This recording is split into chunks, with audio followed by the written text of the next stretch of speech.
Hello et bienvenue sur le podcast Parlons Com. Je suis Bertie, la licorne de ta com et de ton business. À mon compte depuis février 2013, j'accompagne les entrepreneurs dans la mise en place d'une stratégie de communication authentique, mais surtout positive. J'aime aussi partager mon aventure entrepreneuriale pour aider ou inspirer ceux qui en ont besoin.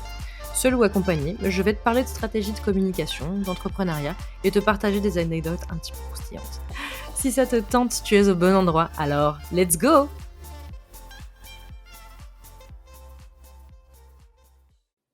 Bienvenue dans cet épisode de Parlons Com. Aujourd'hui, un épisode dédié à la communication, du coup. Et ça va être un épisode assez court, mais que je trouve quand même très important. Il y a une chose que j'ai abordée lors du meet-up que j'ai fait avec la freelancerie il y a 3 semaines maintenant, donc c'était mi-janvier. En fonction de la date à laquelle tu écoutes ce podcast, c'était mi-janvier 2023.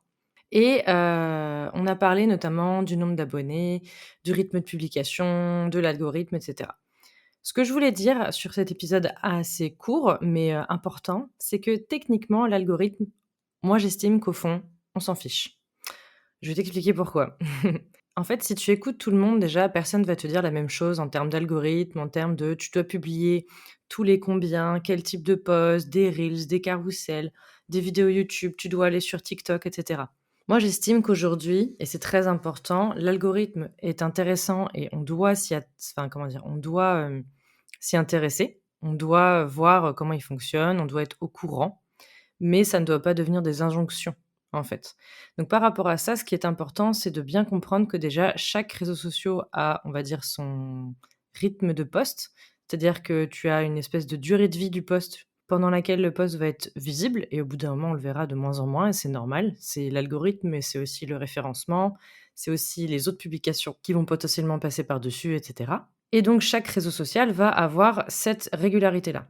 Le problème, c'est qu'il y a beaucoup de personnes qui, lorsqu'on leur dit, du coup: «Il faut être très présent» et cetera, vont se dire: «Je vais publier tous les jours». Alors ça, c'est une erreur monumentale à ne pas faire. Déjà pour une raison très simple, c'est que si tu veux publier tous les jours, ça veut dire que tu dois créer 365 posts par an. C'est quand même beaucoup. Hem, Imaginons que dedans, tu as quand même, allez, on va dire jusqu'à 30 de recyclage, ce qui est déjà très bien. Ça fait quand même beaucoup de posts et pour réussir à être, pertinent, intéressant, axé sur ta cible, enfin voilà, quelque chose qui soit cohérent en fait pour ta cible, pour ton contenu et cetera et authentique, ça va être compliqué. Donc il vaut mieux publier un petit peu moins que trop. Ça, j'en ai déjà parlé dans un épisode. Mais ce que je veux dire par rapport à l'algorithme, c'est que il faut en fait s'y intéresser, il faut comprendre comment il fonctionne, mais il faut savoir t'en détacher. Il faut savoir te dire: «Moi, mon rythme idéal, c'est ça» et commencer petit à petit et augmenter au fur et à mesure. Il faut être capable aussi de se dire: «J'ai une entreprise avec tant de moyens financiers, humains et en termes de temps et grâce à ça, je vais pouvoir tenir tel rythme».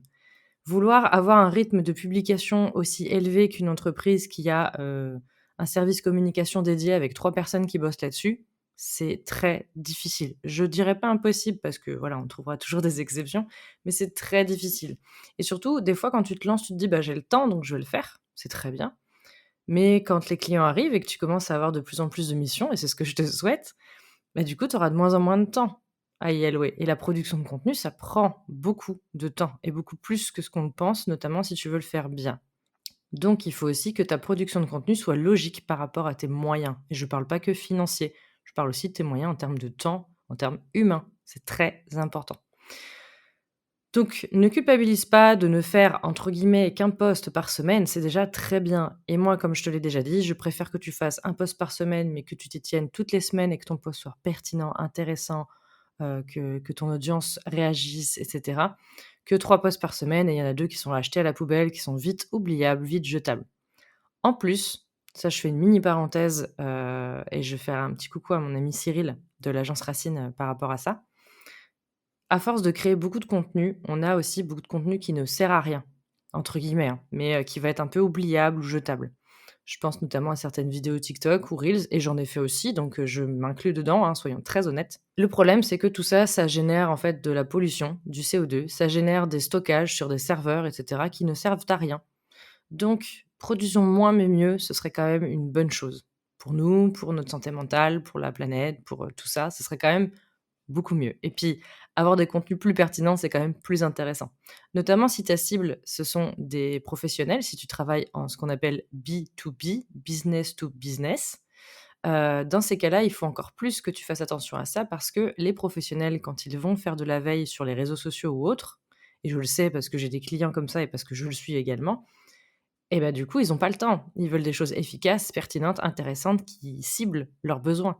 Les particuliers, en tout cas quand on a la casquette de particulier, on va dire, on est plus en mode chill. On va traîner un peu, on va voir ce qui se passe et cetera. Donc dans ces cas-là, en effet, c'est un petit peu on aime aussi le contenu divertissant et cetera. En tant que pro, bien sûr qu'on peut vouloir se divertir, je dis pas l'inverse, hein.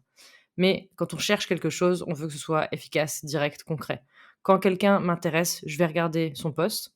Si ça me plaît, je vais, commenter potentiellement, mettre un j'aime et cetera. Je vais aller voir son profil.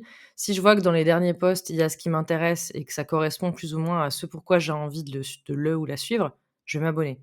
Et aussi, je veux pas avoir peur de me désabonner ou de me mettre en sourdine. Donc, là-dessus, c'est important d'avoir vraiment un contenu qui soit pertinent, intéressant et logique pour ta cible, notamment quand tu travailles en B2B, c'est encore plus important. Je dis pas que ça ne l'est pas, bien sûr, en B2C, donc business to customer, quand tu travailles avec des particuliers, du grand public. Bien sûr que ça l'est. Mais je trouve qu'il faut pas oublier que les professionnels, ils ont, entre guillemets, «pas le temps». On le sait, hein, tous les entrepreneurs d'ailleurs, tu dois certainement vivre ça aussi au quotidien. Le temps, c'est la denrée la plus rare et la plus précieuse qu'on a. Donc, ne fais pas de perte de temps à tes clients non plus ou à tes prospects. Sois direct, donne les bonnes infos et communique de la bonne manière. D'accord? Donc pour en revenir à l'algorithme, ce que je voulais dire par rapport à ça, c'est que c'est très important de comprendre comment il fonctionne, d'en être conscient, de s'y intéresser. Mais c'est important de prendre du recul et de publier à son rythme en fonction de ses moyens humains, financiers, et en termes de temps et ou plus tard, si tu le peux, de déléguer et tu peux commencer à déléguer petit à petit. Moi, j'ai plusieurs clients qui ont commencé à déléguer un poste par mois, puis 2 et cetera et au fur et à mesure, ils se rendent compte, ils se disent: «OK, est-ce que j'ai les moyens ou pas? Est-ce que ça me rapporte assez? Est-ce que mon entreprise se développe?» et après ils augmentent ou pas, hein, ça va dépendre. Ou ils arrêtent et ils reprennent la main pour certains, ça arrive aussi, c'est pas un problème. Mais, fais en fait en fonction de ce que tu peux et ce que tu veux faire. Pareil, j'écoutais un podcast dernièrement de, La Plume Rose, donc qui est une experte Pinterest et elle expliquait dans un épisode où elle parlait de son équipe que du coup, elle a repris la main sur la création de ses contenus parce qu'elle, elle adore faire ça.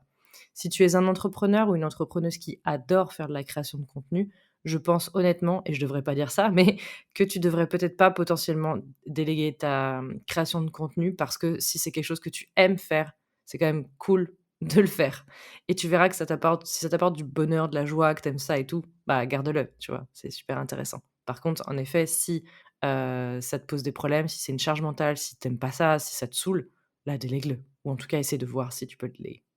C'est tout ce que j'avais à dire sur ça. C'était un épisode assez court, mais je voulais faire un tout petit point sur, cette partie-là et je t'expliquerai un petit peu plus précisément dans d'autres épisodes, un petit peu cette même, façon de penser autour de l'algorithme et des injonctions.